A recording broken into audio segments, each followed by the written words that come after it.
Salah satu keistimewaan Ramadan adalah karena di dalamnya terdapat satu malam yang mempunyai bobot khairun min alfi syahrin.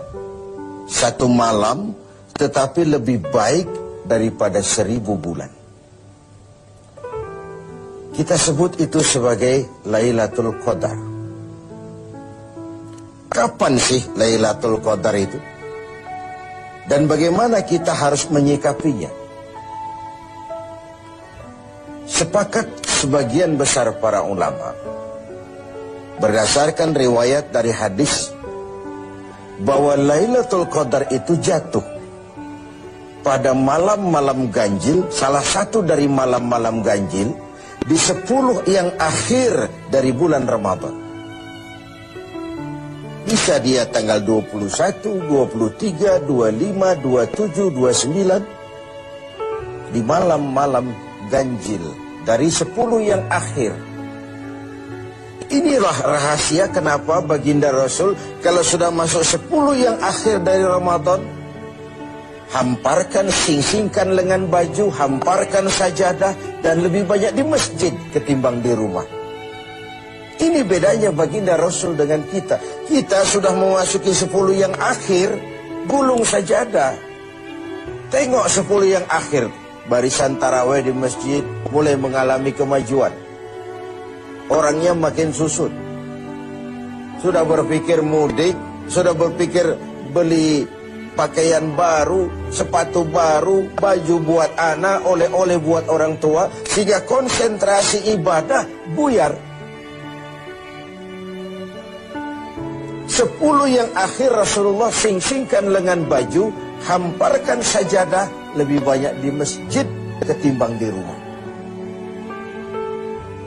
Nah, mereka tentu yang ingin mendapatkan Lailatul Qadar, menemukan Lailatul Qadar, harus sudah berniat dan berjaga-jaga sejak awal Ramadan.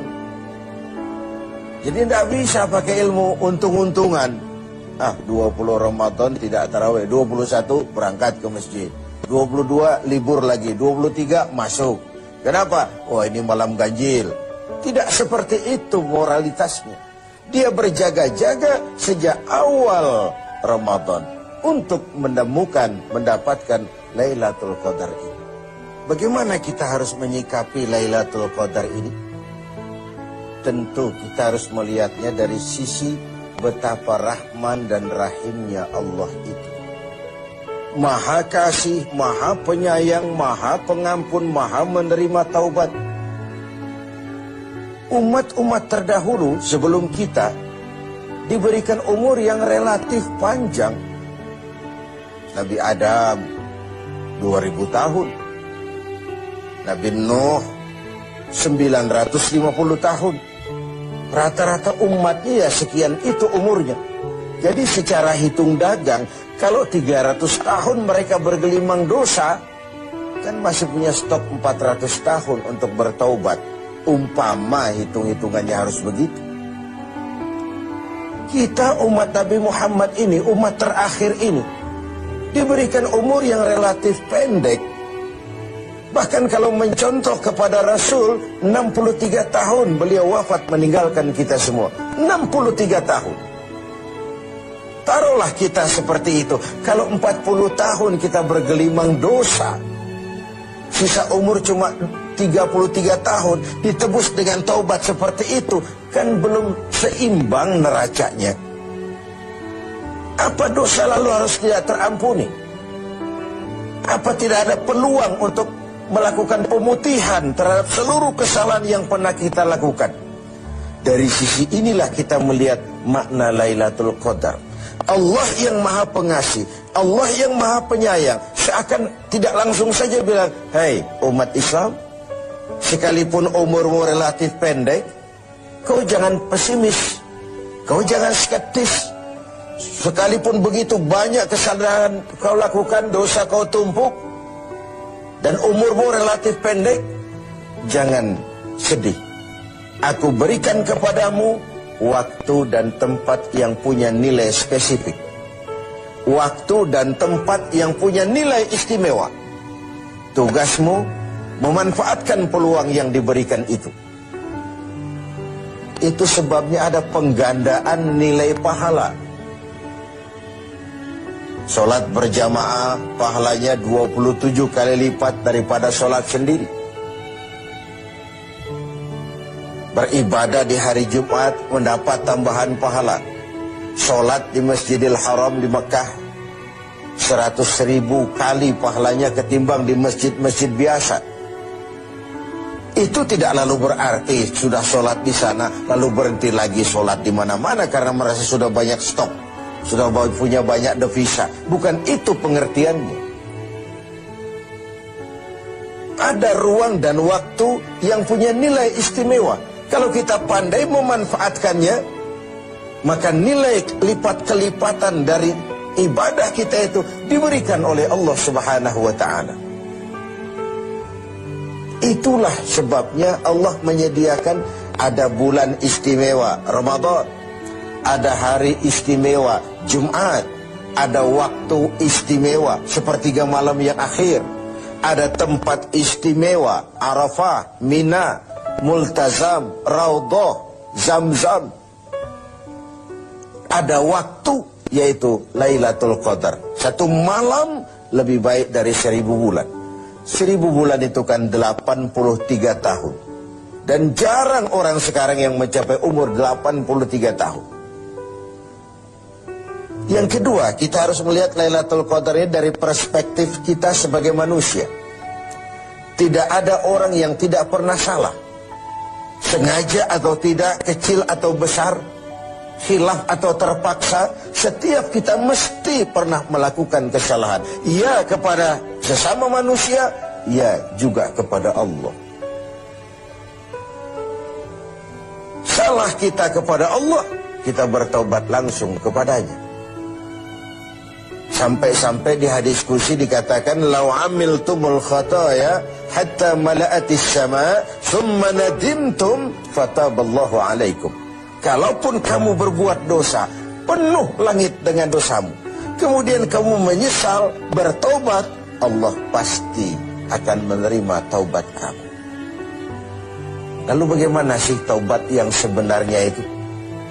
Kata para ulama, taubat yang sebenarnya itu pertama, meninggalkan perbuatan jahat. Yang kedua, berjanji tidak akan pernah mengulanginya lagi. Yang ketiga, menyesal pernah melakukannya. Inilah 3 syarat utama. Pertama, meninggalkan perbuatan jahat itu. Bertaubat dari minuman, tinggalkan total. Bertaubat dari judi, tinggalkan total. Bertaubat kepada Allah dari melakukan maksiat, tinggalkan secara total. Meninggalkan perbuatan jahat. Dan total, tidak angin-anginan. Yang kedua, berjanji tidak akan mengulanginya lagi. Tidak akan pernah lagi saya berjudi. Tidak akan pernah lagi saya berzina. Tidak akan pernah lagi saya mencuri. Berjanji tidak akan mengulangi.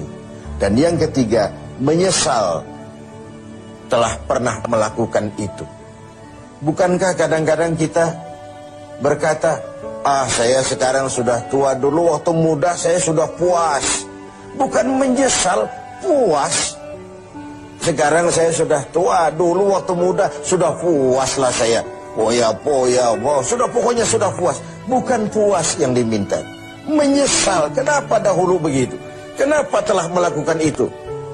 Inilah makna taubat yang sebenarnya.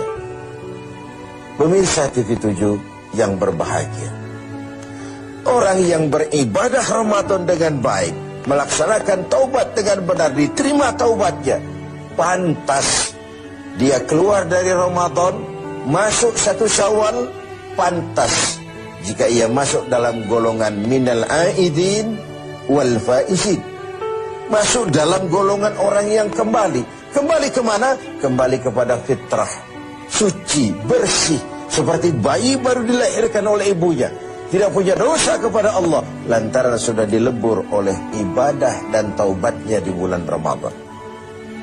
Wal faizin, dan termasuk ke dalam golongan orang-orang yang beruntung.